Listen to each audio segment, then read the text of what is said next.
Semuanya, kami dari kelompok 5 ingin menjelaskan macam-macam suku Maluku.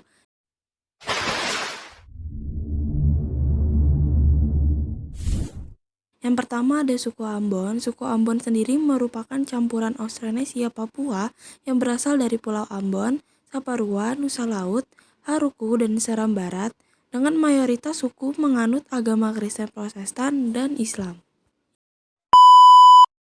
Mengenal kebudayaan, makanan, dan ciri khas daerah Maluku Ambon.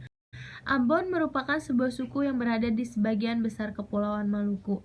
Ambon menjadi salah satu suku terbesar yang ada di Indonesia. Karena banyak orang Ambon tersebar ke berbagai daerah di Indonesia, suku Ambon atau Ambon Manisya ini juga terkenal dengan kebudayaannya. Berikut kebudayaan, makanan, dan ciri khas dari suku Ambon. 1. Kebudayaan. Di mata masyarakat Ambon, Maluku, kebudayaan sangat berkaitan dengan adat istiadat dan kepercayaan. Pada umumnya penduduk Maluku telah beragama Nasrani dan Islam. Meskipun begitu, mereka masih percaya akan roh-roh yang harus dihormati dan diberi makan, minum, dan tempat tinggal yang disebut dengan baile atau rumah adat Maluku.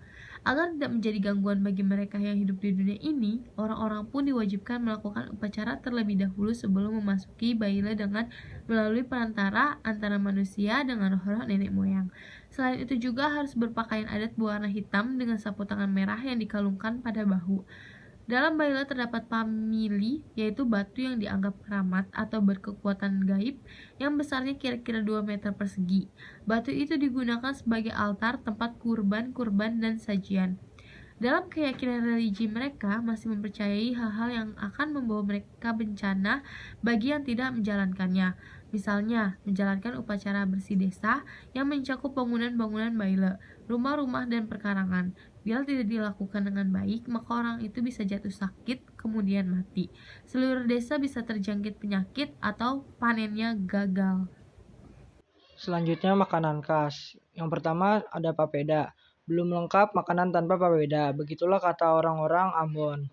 Makanan yang berasal dari sagu mentah ini sangat digemari di Ambon.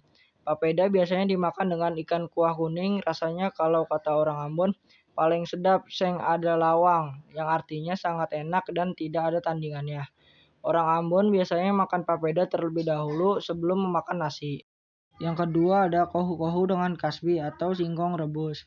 Kohu-kohu terbuat dari ikan teri basah yang dicampur dengan tauge, terung, kacang panjang rebus, dan parutan kelapa. Campuran ini lalu dibumbui dengan perasan jeruk nipis, cabai, bawang merah, dan bawang putih. Rasanya sangat nikmat bila disantap dengan kasbi atau singkong rebus. Ikan komu asar. Ikan komu asar ini adalah ikan cakalang yang dimasak langsung dengan cara ditusuk dengan bambu lalu diasar selama kira-kira 1 jam. Ikan komu asar ini cocok disantap dengan nasi dan kolo-kolo. Sambal kolo-kolo. Sambal kolo-kolo ini merupakan sambal khas Ambon yang terkenal dengan pedas rasanya. Sambal kolo-kolo ini telah menjadi pelengkap wajib bagi masyarakat Maluku. Sambal kolo-kolo terbuat dari tomat muda, bawang merah, dan cabai rawit yang diiris tipis lalu diberi taburan garam dan disiram jeruk nipis. Tanpa diulek, sambal kolo-kolo ini juga dapat ditambahkan dengan daun kemangi dan irisan kenari mentah. Dapat juga ditambahkan kecap manis. Yang ketiga, ciri khas. Yang pertama, rumah adat. Rumah adat suku Ambon dinamakan baileo. Baileo dipakai untuk tempat pertemuan, musyawarah, dan upacara adat yang disebut sendiri negeri. Rumah tersebut merupakan panggung dan dikelilingi oleh serambi. Atapnya besar dan tinggi terbuat dari daun rumbia, sedangkan dindingnya dari tangkai rumbia yang disebut gaba-gaba. Kedua, pakaian adat. Prianya memakai pakaian adat berupa setelan jas berwarna merah dan hitam, baju dalamnya yang berenda dan ikat pinggang. Sedangkan wanitanya memakai baju cele, semacam kebaya pendek dan tebal yang disulam. Ketiga, tari-tarian. Orang Ambon memiliki banyak tarian tradisional yaitu tari bambu gila, tari cakalele, tari lenso, tari gaba-gaba, dan lain-lain.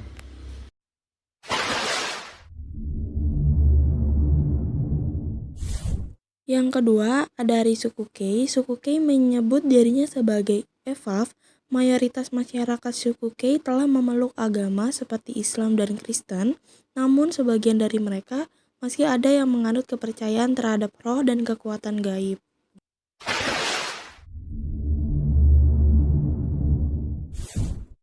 Ada dari suku Nuaulu. Suku Nuaulu mendiami bagian selatan tengah Pulau Seram, Maluku. Suku ini juga disebut sebagai Noaulu atau Naulu, di mana kata Noa memiliki arti sungai, sementara Ulu berarti hulu. Jadi jika diartikan, suku Noaulu adalah masyarakat yang mendiami hulu sungai Noa.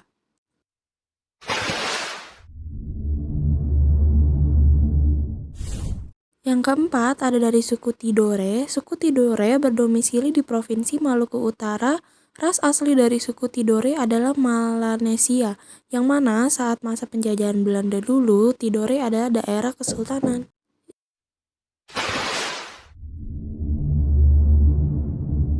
Yang kelima ada dari suku Ternate. Suku Ternate berdomisili di Pulau Ternate yang masuk dalam Provinsi Maluku Utara.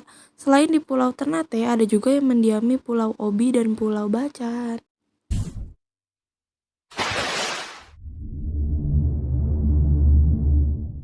Yang keenam ada dari suku Tobelo. Suku Tobelo berdomisili di semenanjung bagian utara Pulau Halmahera dan di sebagian daratan Pulau Morotai. Sementara lainnya tersebar ke berbagai tempat. Sebagian besar masyarakatnya bermata pencaharian sebagai petani.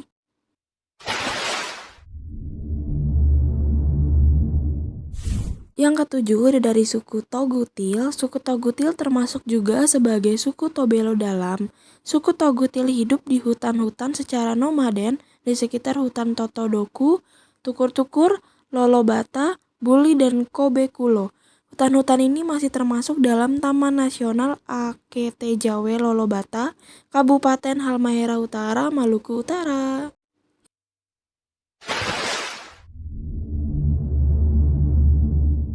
Yang kedelapan ada dari suku Rana. Suku Rana merupakan suku yang berdomisili di Pulau Buru, tepatnya di sekitar Danau Rana.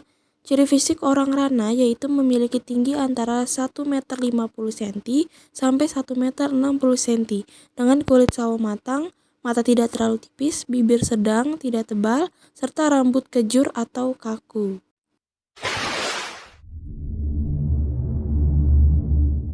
Yang kesembilan ada dari suku Sahu. Suku Sahu atau biasa dikenal dengan suku Sau adalah suku yang berdomisili di kota Jailolo, Kabupaten Halmahera Barat, Maluku Utara. Mayoritas suku Sahu adalah penganut agama Kristen Protestan, sementara sebagian kecilnya beragama Islam.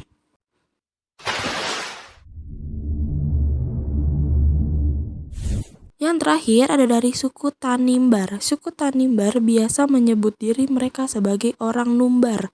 Sebagian besar suku Tanimbar memeluk agama Katolik, sisanya adalah Kristen dan Islam. Dan bahasa yang digunakan untuk komunikasi sehari-hari adalah bahasa Melayu, Ambon, bahasa Kei, dan bahasa Fordata.